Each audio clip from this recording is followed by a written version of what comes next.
ഭയപ്പെടേണ്ട, ഞാൻ നിന്നോട് കൂടെയുണ്ട്. എത്ര മനോഹരമായ വാക്കാണല്ലേ കൂടെ ഉണ്ടാവുക എന്നുള്ളത്.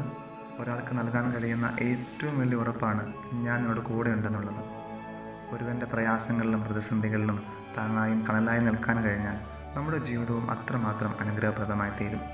ഈ ക്രിസ്മസ് കാലയളവിൽ വിശുദ്ധ യോസേപ്പ് പിതാവിൻ്റെ ജീവിതത്തിലൂടെ നാം കടന്നു പോകുമ്പോൾ തനിക്ക് സംഭവിക്കാൻ പോകുന്ന അപമാനങ്ങളും അപകീർത്തികളും എല്ലാം മനസ്സിലാക്കിയിട്ടും വിശുദ്ധ കന്യാമറിയത്തെ ചേർത്തണയ്ക്കുന്ന യോസേപ്പ് പിതാവിനെ കാണാൻ സാധിക്കും. തൻ്റെ ചാർച്ചക്കാരും ബന്ധുക്കളും എല്ലാം അവളെ ഉപേക്ഷിക്കാൻ പറഞ്ഞിട്ടും തൻ്റെ പ്രിയതമയ്ക്ക് സംഭവിക്കാൻ പോകുന്ന അപമാനങ്ങളെയും അപകീർത്തികളെയും ഓർത്ത് അവർക്ക് വേണ്ടി ജീവിതം മാറ്റിവെക്കുന്ന യോസേപ്പ് പിതാവിനെ നമുക്ക് കാണാൻ സാധിക്കും.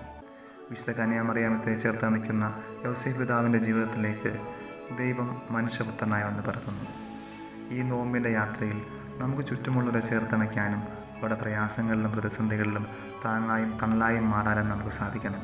അപ്പോൾ നമ്മുടെ ഹൃദയങ്ങളിലും ദൈവം വന്ന് പിറക്കും. വിശുദ്ധ ബൈബിൾ നമ്മെ ഓർമ്മിപ്പിക്കുന്നു, നീ പോകുന്നിടത്തെല്ലാം നിന്റെ ദൈവമായ കർത്താവ് നിന്റെ കൂടെ ഉണ്ടാകുമെന്ന്. ഈ ലോകത്ത് ദൈവം മനുഷ്യനായി പിറന്നത് ഇനി ഒരിക്കലും ആരും ഒറ്റയ്ക്കാകാതിരിക്കാൻ വേണ്ടിയാണ്. ഓർക്കാം, കൂടെ നിൽക്കാനും കൂടെ നടക്കാനും കൂടെ ചേർത്തണയ്ക്കാനും ഒരു ദൈവമുണ്ട്. അതെ, ഇമ്മാനുവേൽ, ദൈവം നമ്മോട് കൂടെ.